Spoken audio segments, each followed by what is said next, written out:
Apa khabar kawan-kawan? Kita bersua kembali dalam rancangan Majalah Moral pada episod kali ini dengan isu yang membimbangkan semua pihak, iaitu dadah. Seperti biasa dengan saya Isabel akan menemani anda hingga ke penghujung rancangan. Dan saya Natasha Wu. Saya pasti ada kawan-kawan sedang tertunggu-tunggu untuk rancangan ini. Untuk pengetahuan kawan-kawan, kami berdua sekarang ini sedang berada di Ibu Pejabat Polis Diraja Malaysia Bukit Aman.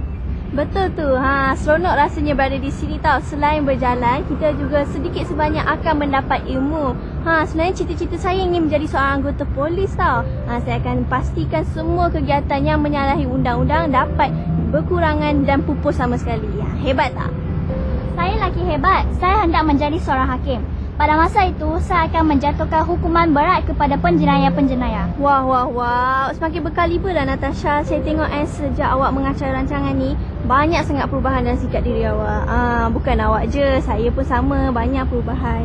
Mungkin kita mendapat nilai-nilai murni daripada rancangan yang kita mengacara ni. Natasha, lepas ni kita akan melakukan aktiviti fizikal yang mencabar. Betul tu. Kawan-kawan kena tahu apakah aktiviti itu, jangan ke mana-mana. Teruskan bersama kami. Sebab kami kena tukar pakaian dulu untuk lagi sesuai untuk aktiviti yang kita akan lakukan lepas ni. Okey, jom. Kawan-kawan, minta maaf kerana kita tak dapat membuat aktiviti yang mencabar kerana sekarang musim hujan, maklumlah. Nanti takut membahayakan diri kita pula. Jadi kami bercadang untuk bersantai di Taman Burung Kuala Lumpur. Dalam episod kali ini, kita akan mengulas tentang isu yang membimbangkan semua pihak. Apakah isu itu, Isabel? Baiklah kawan-kawan, pada minggu ini kita akan mengetengahkan isu dadah. Dadah merupakan musuh nombor satu negara. Peratus besar remaja yang terlibat dalam penggunaan dadah berpunca daripada pergaulan yang kurang sihat. Selalunya kegiatan ini bermula dengan menghisap rokok. Lama-kelamaan terjebak pula ke penyalahgunaan dadah. Bukan itu saja, tabiat menghisap dadah dapat memberi kesan yang negatif dan terutama sekali dapat menyebabkan kematian. Baiklah, untuk laporan seterusnya kita lihat dulu rakaman ini yang berkaitan dengan dadah. Kawan-kawan, sekarang kita dalam segmen isu dan akan membincangkan bahayanya dadah di kalangan remaja. Dan bersama kami ialah Datuk Khalid bin Abu Bakar, Ketua Penolong Pengarah Risikan Operasi Jabatan Narkotik Bukit Aman. Apa khabar Datuk? Baik. Di sini saya nak tanya beberapa soalan. Adakah penglibatan remaja dalam penagihan dadah membimbangkan? Ya, penglibatan remaja dalam dadah di negara kita ini memang boleh dikatakan pada tahap yang membimbangkan. Untuk kalau kita tengok daripada statistik remaja yang terlibat dalam dadah, pada tahun 2001 saja seramai 1,245 orang telah dikesan terlibat. Manakala untuk tahun 2002 seramai 1,322 orang. Pada 2003 1,327 orang dan sehingga bulan September tahun 2004 ni seramai 917 orang dikesan terlibat. Jadi kita boleh tengok peningkatan jumlah dia yang meningkat saban tahun. Nasihat saya, ibu bapa perlu mengambil tahu siapa anak-anak kita berkawan, ke mana anak-anak kita pergi. Khasnya remaja ni dia sentiasa ingin bebas bergerak, selalu berbincang dengan anak-anak, memahami kehendak-kehendak mereka dan sentiasa mengawasi mereka. Seperti mana kita semua tahu, dadah ini kita boleh menjadi ketagih selepas pengambilan pertama kali. Kita tidak boleh membiarkan remaja kita terlibat dengan dadah, kerana masa depan negara kita ni adalah di tangan remaja di masa sekarang. Ini satu lagi masalah yang amat ketara di masa sekarang, kerana remaja kita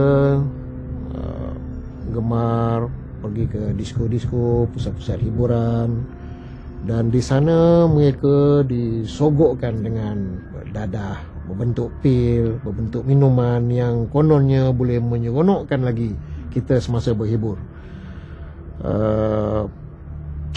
Inilah orang kata permulaan untuk kita terlibat jauh dalam penyalahgunaan dadah.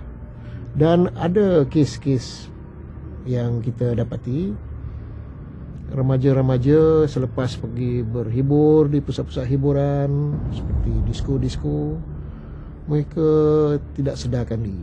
Apabila sedar, mereka berada di bilik-bilik hotel dengan keadaan tidak berpakaian. Ada juga kes-kes yang telah dirogol kerana mereka tak sedar langsung selepas mengambil dadah. Kita tahu di pusat-pusat hiburan sekarang dadah-dadah seperti ekstasi. Kalian pernah dengar kan? Ekstasi, pil khayal. Jenis ekstasi ni adalah dadah yang beri kita tenaga, boleh berjoget lebih lama, boleh berjaga lebih lama lagi, jadi seronok, boleh bagi kita nampak yang cantik-cantik, warna-warni. Tapi ini semua adalah untuk keadaan sementara waktu saja, kerana kita dipengaruhi oleh dadah tersebut. Selepas itu kita akan jadi tidak sedarkan diri, dan apa yang akan berlaku pada diri kita pun tak tahu. Jadi ingatlah, janganlah diperalatkan oleh sesiapa. Kalau kita nak pergi berhibur di pusat-pusat hiburan, pastikan minuman kita itu tidak ditinggalkan merata-rata, orang boleh taruh apa-apa juga bahan dalam minuman kita, dan jangan mudah menerima apa saja minuman atau makanan pada orang yang kita tak kenali. Jadi ini semua pesan saya lah. Baiklah Dato', itulah saja soalan-soalan daripada kami. Terima kasih Dato'. Terima kasih banyak-banyak. Baiklah kawan-kawan, kita dengar pula pandangan daripada orang awam di luar sana mengenai isu dadah. Pasal dadah memang kita tak nafikan lah. Bermula daripada rokok akan lebih daripada tu kan. Mungkin pengaruh kawan-kawan. Lebih kalau berkenaan dadah ni, saya rasa lebih pada kawan-kawan ataupun dia punya masyarakat sekeliling lah. Dia nampak mungkin dia cuba sekali, dua kali, atas alasan mencubalah semua ni. Dan dia punya kekuatan diri tu sebenarnya tak ada lah. Okay, macam mana keadaan sekalipun, kalau dia ada kekuatan dalam diri, daripada mana cabaran tu datang sekalipun, dia akan boleh, insyaAllah lah dia akan boleh hadapi juga. So pasti kawan-kawan suka membaca buku-buku kan? Ianya merupakan satu tabiat yang bagus. Kerana di samping itu, secara tidak langsung kita akan mendapat sedikit sebanyak pengajaran dan tauladan. Saya juga berpendapat seperti awak. Saya pasti kawan-kawan juga sependapat seperti kami. Saya juga gemar membaca, bukan setakat membaca buku sekolah dan buku cerita saja. Malah saya tidak pernah ketinggalan untuk membaca surat khabar. Bagi saya, membaca surat khabar adalah satu kemestian, kerana kita akan dapat tahu apa yang terjadi setiap hari, bukan sahaja di dalam negara, malah juga berita di seluruh dunia. Kadang-kadang saya juga suka untuk memberitahu kawan-kawan supaya mempelbagaikan bahasa dan bahan bacaan, terutama sekali bahasa Inggeris, kerana bahasa Inggeris merupakan bahasa penyampai utama dunia. Ada baiknya juga kawan-kawan apabila mewujudkan satu kumpulan membaca. Di samping bertukar-tukar pandangan, kawan-kawan juga akan berasa seronok akan hobi itu. Maklumlah, kalau kawan-kawan belajar bersorangan, kawan-kawan akan menjadi sunyi dan perasaan bosan akan wujud. Selalunya kita akan berasa seronok dan bersemangat kalau aktiviti itu dilakukan secara beramai-ramai. Bagus juga cadangan awak. Bolehlah saya menyertai kumpulan membaca awak lain kali. Boleh? Selain saya memastikan saya membaca surat khabar hari-hari, saya juga tidak ketinggalan untuk membaca cerita-cerita rakyat. Ada juga kebaikan yang kita dapati daripada cerita-cerita rakyat. Walaupun kebanyakannya dongeng, namun banyak juga terselit unsur-unsur teladan dan nasihat yang berguna. Ingatlah, kita harus mengetahui apa yang berlaku di dunia. Setiap hari, kita akan lebih bersedia untuk menempuh sebarang cabaran pada masa akan datang. Kerana ilmulah yang menolong kita untuk menempuh sebarang cabaran pada masa akan datang, dan ilmulah yang akan membezakan kita pada kedudukan kita. Jadi tanamkanlah sifat suka membaca, kerana ilmu bermula daripada membaca. Sudah sampai ke segmen sketsa rupanya. Tak terasa pula. Apa reaksi kawan-kawan apa menonton sketsa pada minggu lalu? Seronok ya? Di samping kita berhibur menonton, renung-renungkanlah juga mesej dan iktibar daripada jalan cerita tersebut. Bukan itu saja. Melalui tayangan sketsa ini, kawan-kawan akan mempelajari beberapa nilai murni untuk membentuk pribadi kita yang baik. Baiklah, saya sudah tidak sabar lagi nak menonton sketsa pada minggu ini. Mari sama-sama kita saksikan.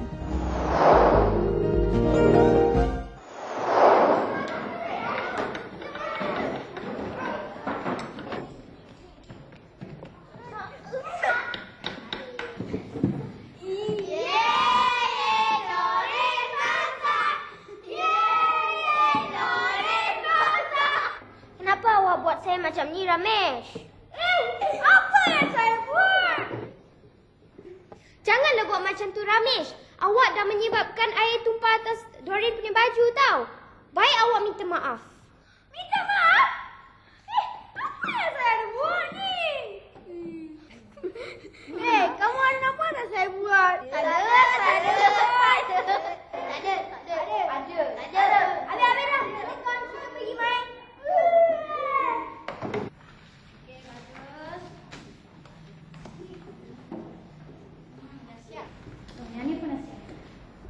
Weh, aku tak buat kerja rumah aku lah. Kenapa kau tak buat? Habis kau. Macam mana ni? Aku main komputer game lah. Okey, dah siap. Ramesh, mana kerja sekolah awak? Saya tertinggal di rumah saya, cikgu. Salim, betul ke Ramesh tertinggal bukunya? Ya. Jangan tanya dia, cikgu. Saya betul-betul dah tinggal dekat rumah. Okey, bawa kemari beg kamu biar cikgu periksa. Ramesh?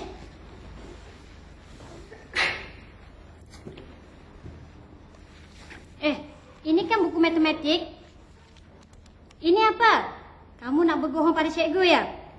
Kamu tak buat. Tengok, kamu tak buat pun. Cikgu, Ya saya. tadi Ramesh telah mengotorkan baju Doreen dan dia berbohong kata dia tak buat. Doreen, betul ke Ramesh telah mengotorkan baju awak? Dia buat, cikgu. Cikgu, dia tipu. Saya tak buat. Doreen, mari ke sini biar cikgu periksa pakaian awak. Ramesh, tengok ni ada bukti menunjukkan baju Doreen basah. Kamu masih lagi tidak mahu mengaku. Okey, duduk Doreen. Ramesh, hari ini kamu telah melakukan 3 kesalahan. Kamu buat apa? Pertama, kamu telah mengotorkan baju Doreen dan tak mahu mengaku kesalahan tersebut. Kedua, kamu tak buat kerja rumah dan berbohong pada cikgu mengatakan buku kamu tak bawa. Sekarang, cikgu nak kamu minta maaf pada Doreen. Doreen? Minta maaf. Minta maaf, Doreen. Saya tak sengaja. Sayangnya berpura-pura salah je. Tak apalah, Ramesh. Okey, bagus. Ramesh, walaupun awak telah menyesal, tapi cikgu mahu kamu siapkan kerja sekolah sebelum balik nanti mesti hantar pada cikgu. Faham atau tidak? Okey, bagus. Selamat bertemu kembali para pelajar. Apa khabar anda semua? Cikgu mendoakan agar para pelajar dipanjangkan umur dan bahagia bersama keluarga. Pastikan para pelajar sentiasa menjaga tutur kata dan beradab sopan apabila berkomunikasi dengan orang lain. Janganlah kita mencontohi sikap Ramesh dalam cerita moral yang telah kita saksikan pada kali ini. Jelas sekali Ramesh bertindak kurang sopan sehingga menyinggung perasaan rakan-rakannya. Baiklah, nilai moral yang ingin diterapkan melalui cerita moral kita pada kali ini ialah nilai hemah tinggi, iaitu satu lagi nilai dalam bidang perkembangan diri. Nilai hemah tinggi bermaksud beradab sopan dan berbudi pekerti mulia dalam pergaulan seharian. Kita sebagai rakyat Malaysia yang menjunjung tinggi adat ketimuran perlu berkelakuan lemah lembut, bersopan santun dan beradab sopan bukan sahaja dalam pertuturan, malah juga perlakuan kita. Segala tingkah laku kita mestilah terkawal supaya tidak menyinggung mana-mana pihak. Dalam cerita moral kita pada kali ini, tentu para pelajar berasa marah dan geram melihat perangai buruk yang dipamerkan oleh Ramesh.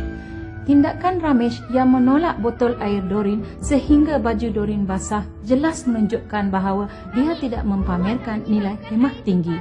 Dia juga enggan mengakui kesalahan diri dan meminta maaf daripada Doreen. Perbuatannya itu mendapat balasan apabila guru meminta pelajar mengeluarkan buku latihan matematik mereka.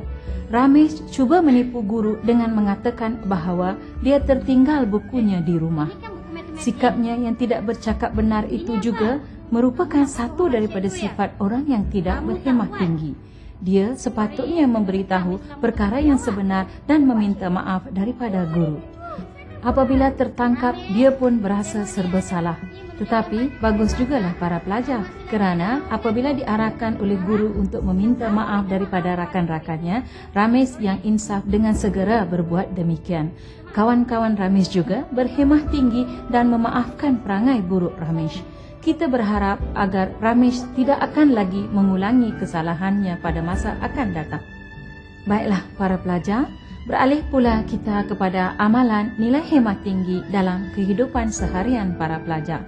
Cikgu percaya semua pelajar sentiasa beradab sopan apabila bergaul dengan orang lain, terutamanya orang yang lebih tua seperti ibu, bapa, datuk, nenek, guru, abang dan kakak.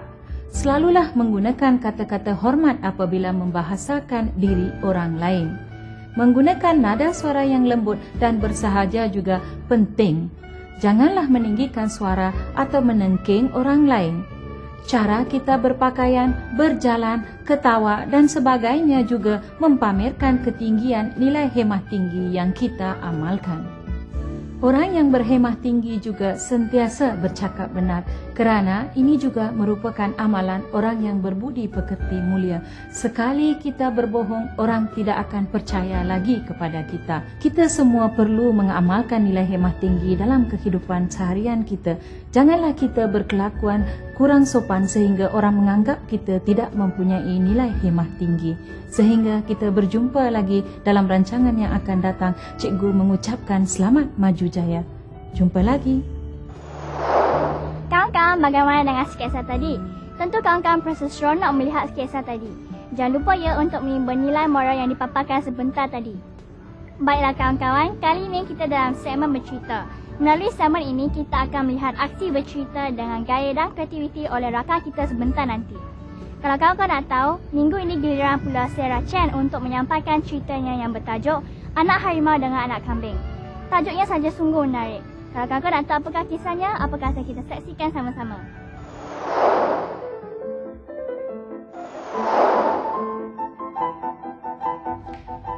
Kawan-kawan, Sarah muncul sekali lagi untuk sesi bercerita untuk cerita rakyat yang bertajuk Anak Harimau dengan Anak Kambing. Ceritanya begini. Pada suatu hari, seekor anak harimau dan seekor anak kambing terserempak di lereng bukit. Mereka bertemu buat kali pertama, maka tidak memahami latar belakang masing-masing. Setelah bermain-main sehari suntuk, barulah mereka pulang ke rumah masing-masing. Anak harimau itu pulang dengan gembiranya dan berkata, "Ibu, hari ini saya sungguh gembira. Saya bermain dengan anak kambing sehari suntuk. Esok saya nak pergi lagi ya." Ibunya marah sekali dan berkata, "Engkau bodoh. Makanan yang enak pun kamu tidak tahu hargai. Sepatutnya kamu menggigitnya, minum darahnya dan makan dagingnya." Itulah amalan harimau dari generasi ke generasi. Esok kamu mesti memperdayakannya dan bawanya pulang. Sementara itu, anak kambing pulang ke rumahnya dan memberitahu ibunya juga.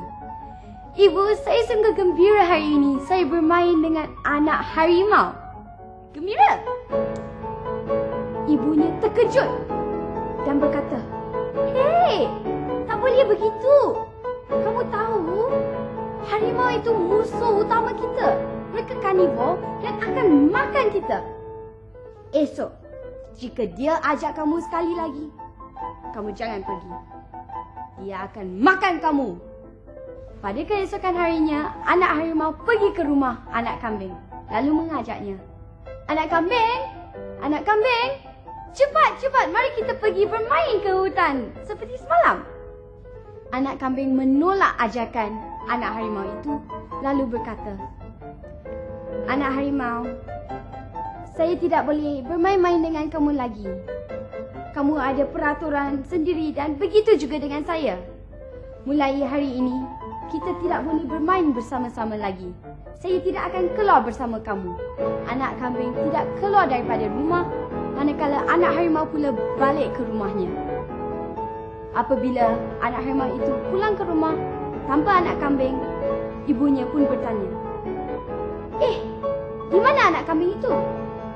Kan saya suruh kamu memberdayakannya?" "Maaflah ibu," kata anak harimau itu. "Tetapi dia sudah tahu akan peraturan keluarga kita dan tidak mahu mengikuti saya balik." Kawan-kawan, nilai moral bagi cerita rakyat ini ialah pengetahuan tentang bahaya adalah penting supaya kita bersedia menghadapinya.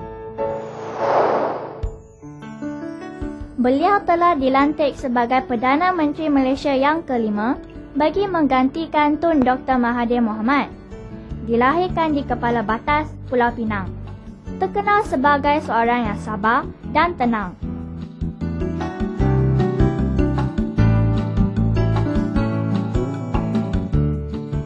Beliau ialah Dato' Seri Abdullah Haji Ahmad Badawi.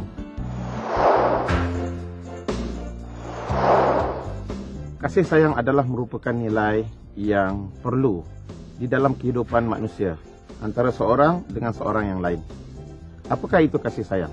Kasih sayang adalah merupakan satu perasaan dalaman yang suka, yang gembira, yang selesa, yang cinta kepada sesuatu objek ataupun seseorang. Sebab itulah kalau kita kata kasih seorang ibu, kasih seorang anak, kasih seorang pemimpin, dia wujud di dalam satu keadaan yang saling memerlukan. Kita tengok bagaimana pemimpin-pemimpin walaupun berlainan agama, berlainan keturunan di negara kita, seperti Tuanku Abdul Rahman, Tun Tan Sri Sin, Tan Sri Manika Vasagam, Datuk Sri Ling Leong Sik, Datuk Sri Sami Velu, Datuk Sri Abdullah Ahmad Badawi. Mereka mempunyai rasa kasih sayang di antara satu sama lain kerana untuk nak menjaga negara ini. Sama juga dengan kita, para pelajar. Kita perlu ada rasa kasih dan sayang di antara kita. Baik, kasih ini bagaimana? Kasih ini timbul apabila kita wujud kefahaman. Kita wujud ketahuan kita. Kita tahu tentang apa? Kita tahu bahawa perlunya kita bergantung kepada orang yang lain. Orang lain juga tahu bahawa kita ni perlu kepada mereka. Kerana itulah kita perlu mewujudkan suasana yang aman dan harmoni. Baik, jujur, ikhlas. Dan ini semua hanya akan wujud apabila kita ada rasa kasih sayang. Baik, bagaimana untuk kita nak membawa rasa kasih sayang ini di dalam kehidupan kita seharian? Adik-adik pelajar, kasih ini ada daripada dalam. Kasih tidak ada tidak ada di luar. Kasih ada dalam diri. Jadi kalau kita nak berasa kasih sayang, kita kena mencipta kasih tersebut. Jangan kita mencari kasih sayang, kita yang sendiri mesti ada dalam diri. Setelah ada kasih sayang dalam diri, kita membawa kasih sayang itu kepada keadaan-keadaan yang lain. Kita bawa kasih sayang itu kepada situasi yang lain. Kita bawa kasih sayang itu kepada sekolah dan sebagainya. Kasih sayang ini sangat penting di dalam kehidupan kita seharian. Kerana apa? Sekiranya tidak ada kasih sayang, maka akan wujud keadaan yang jauh, keadaan yang renggang, keadaan yang tidak selesa. Jadi adik-adik, kalau kita nak wujud keselesaan, wujudlah kasih sayang. Kerana kasih sayang itu adalah sesuatu yang sangat penting. Lebih-lebih lagi di dalam masyarakat pelbagai kaum seperti negara kita, antara kaum Melayu, Cina, India dan juga kaum-kaum yang terbesar yang lain. Penuhilah masa terluang kawan-kawan dengan aktiviti-aktiviti berfaedah. Jauhilah kegiatan yang tidak memoral dan tanamkanlah nilai-nilai murni dalam diri kita supaya dipandang tinggi oleh masyarakat. Kepada kawan-kawan yang telah terjebak dalam najis dadah tu, berubahlah sebelum terlambat. Kita sudah seharian berada di sini. Lagipun kita sudah meninjau di sekitar Taman Burung. Apa kata kita pulang sekarang? Ya tak ya juga. Hari pun sudah lewat petang. Baiklah kawan-kawan, kita sudah berada di penghujung rancangan. Sebelum tu kami ingin mengucapkan ribuan terima kasih kepada Taman Burung Kuala Lumpur. Sehingga kita berjumpa lagi pada minggu hadapan dengan paparan yang lebih menarik. Jangan lupa temu janji kawan-kawan. Hingga berjumpa lagi.